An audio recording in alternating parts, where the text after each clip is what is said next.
C'est un film sur l'identité, c'est un film sur aussi la fracture de l'identité lorsque on a le sentiment, à tort ou à raison, de ne pas être conforme à l'idée que l'autre se fait de vous.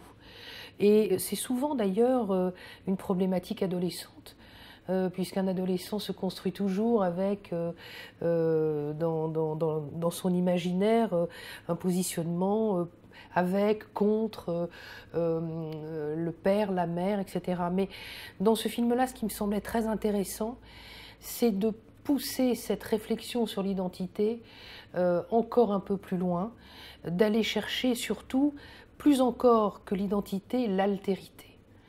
Et vraiment, c'est pour ça le fils de l'autre avec un A majuscule, le thème de l'échange d'enfants est un thème qui a déjà été traité au cinéma d'une façon épatante avec La vie est un long fleuve tranquille, qui est une comédie sociale, d'une façon plus émouvante dans Toto le héros.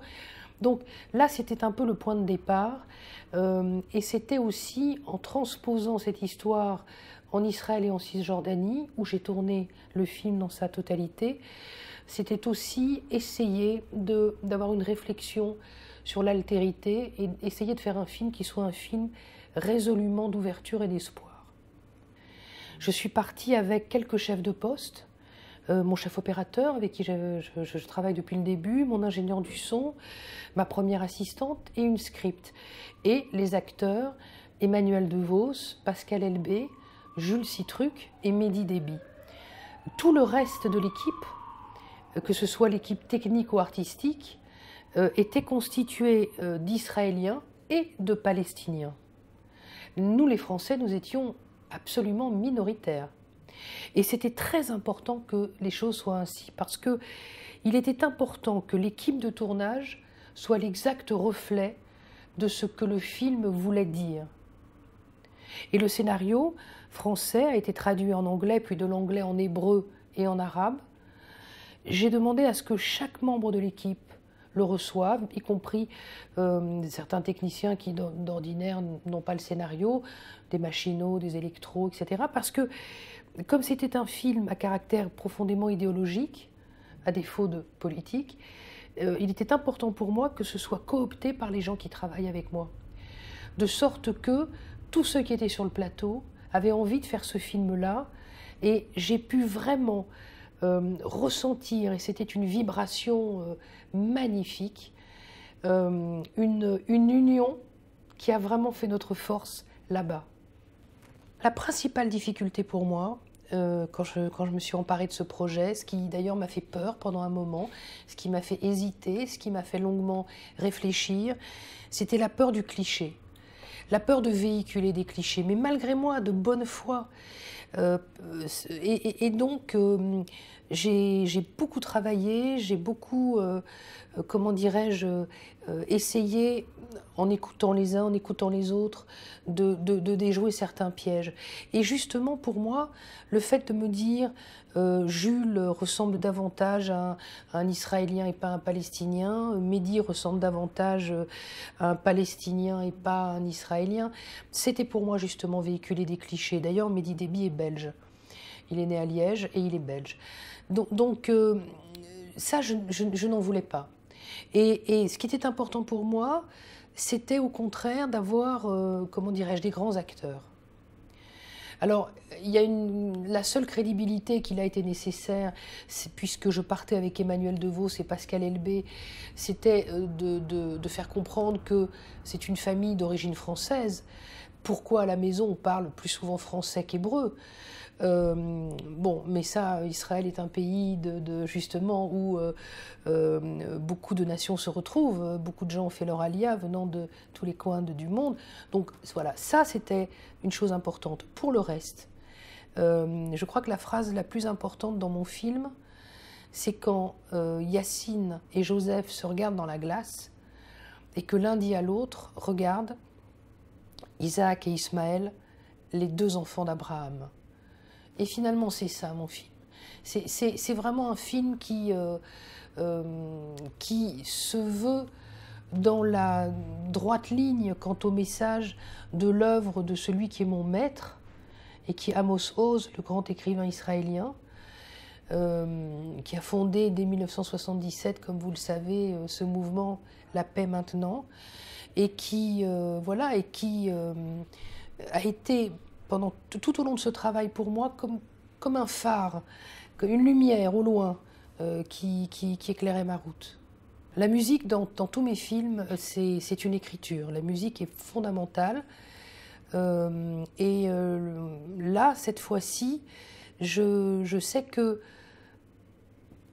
pendant que je réfléchissais sur le film, pendant que je préparais ce film, pendant que je me promenais en Israël et en Cisjordanie, j'avais les notes de ce musicien extraordinaire qui est Dafer Youssef, qui est un immense musicien de jazz, mais de jazz oriental. Et donc c'est vrai que alors que d'ordinaire je fais faire une musique, là c'est comme si le film épousait une musique que j'avais déjà en tête. Donc je l'ai construite un peu comme ça. J'avais aussi une chanson d'Yael Naïm qui pour moi était très importante. Et donc la musique finalement je l'ai travaillée au montage. Et la musique de Dafer a pris toute son ampleur sur mes images. Et il a fallu après qu'il soit d'accord, donc je l'ai rencontré, il a vu et il m'a dit oui, et heureusement, parce que sinon ça aurait été vraiment difficile de revenir en arrière. Le tournage a été jalonné de moments extraordinaires. D'abord, c'était extraordinaire de tourner là-bas. Israël est un pays en mouvement, est un pays... nous, on était basés à Tel Aviv, qui est une ville vivante, colorée, bruyante, joyeuse, jeune, très jeune. Et puis de là, nous avons rayonné à travers le pays. Donc déjà, tourner là-bas, c'est quand même déjà assez magique et très très chargé en émotions et en intensité. Tourner là-bas avec une équipe mixte, ça l'est encore plus. Il y avait quand même dans mon équipe une femme technicienne qui était israélienne. Et j'avais demandé sur mon plateau qu'on éteigne les téléphones portables, pas qu'on les laisse sur vibreur. Et elle est venue me voir, elle m'a dit, voilà Lorraine, j'ai mes 2 fils qui font leur service militaire et ils sont à Gaza, j'ai peur tout le temps. J'ai tout le temps peur. Est-ce que je peux laisser quand même sur vibreur? Bon. Et dans cette même équipe, il y avait un Palestinien qui avait lui aussi de la famille à Gaza, mais de l'autre côté, des neveux. Alors évidemment, au début, ces deux-là, ils étaient loin l'un de l'autre. Ils ne se parlaient pas, ils se saluaient sans se parler, d'un mouvement de tête. Et puis au fur et à mesure, on les a vus se rapprocher. Et puis ensuite, à la cantine, ils étaient ensemble, ils se donnaient des nouvelles, ils se parlaient des enfants, ils se montraient des photos. Donc moi, quand j'ai vu ça, voilà, c'est un frisson, vous comprenez? Et c'est l'histoire du film. Donc sans arrêt, je vivais de l'intérieur ce que le film essaye de dire. Et quand nous avons tourné la nuit au pied du mur de séparation, à 2 heures du matin, il nous est arrivé évidemment des mésaventures. C'est-à-dire qu'il est 2 heures du matin, les projecteurs, on commence à les mettre en place. Pour cette scène où Pascal Elbé marche comme ça la nuit le long du mur, Pascal est grand, il fait 1m85, on voit que le mur fait au moins 4 fois sa hauteur à cet endroit-là. On commence à s'installer, puis on reçoit des projectiles, on lève la tête, et là on voit des garçons qui ont grimpé de l'autre côté. Je ne sais pas comment, parce que non seulement le mur est haut, mais en plus il y a des barbelés comme en panière, justement pour éviter les lancers de projectiles. Alors moi je me dis, est-ce qu'on va pouvoir tourner? Est-ce que c'est dangereux? Pas dangereux? Les Palestiniens de l'équipe vont voir ces garçons et leur disent « laissez-nous bosser, c'est une équipe de cinéma ». Les garçons comprennent, ça se passe très bien, ils se calment. Il y a quand même quelque chose d'assez bouleversant à parler avec des jeunes, parce qu'on se rend compte qu'ils ont 17 ans, 15 ans. Donc bon, on commence à pouvoir travailler, ils restent, ils regardent. Et puis là-dessus, au moment où on commence à travailler, on entend les humeurs de la police israélienne qui interviennent, qui font leur travail. Et là, ce sont les Israéliens de l'équipe qui disent « vous inquiétez pas, tout va bien, tout est calme ». Bon, donc, je vous avoue que j'ai tourné vite, là, hein, j'ai pas fait 50 prises. Mais vous voyez, c'est-à-dire qu'à chaque fois qu'il nous arrivait une petite aventure à l'intérieur même du tournage, ceux de l'équipe qui pouvaient allaient négocier, de sorte que on a pu mener notre travail à bien jusqu'au bout et dans un climat, à la fin du film, qui était un climat comme ça. Et ça, c'est un des plus grands souvenirs de tournage que je peux avoir. Moi, je voulais vraiment, fondamentalement, faire un film, encore une fois, d'ouverture. Je voulais faire un film d'espoir. Alors on me dit, oui, mais dans la réalité, est-ce que ça pourrait se passer comme ça? Probablement pas. Mais moi, je fais un film, je ne fais pas un documentaire. Et je me souviens du journaliste de Paris Match qui dit, c'est un conte géopolitique. Ça, j'aime beaucoup ça. Et c'est vrai que je voulais donc une fin ouverte.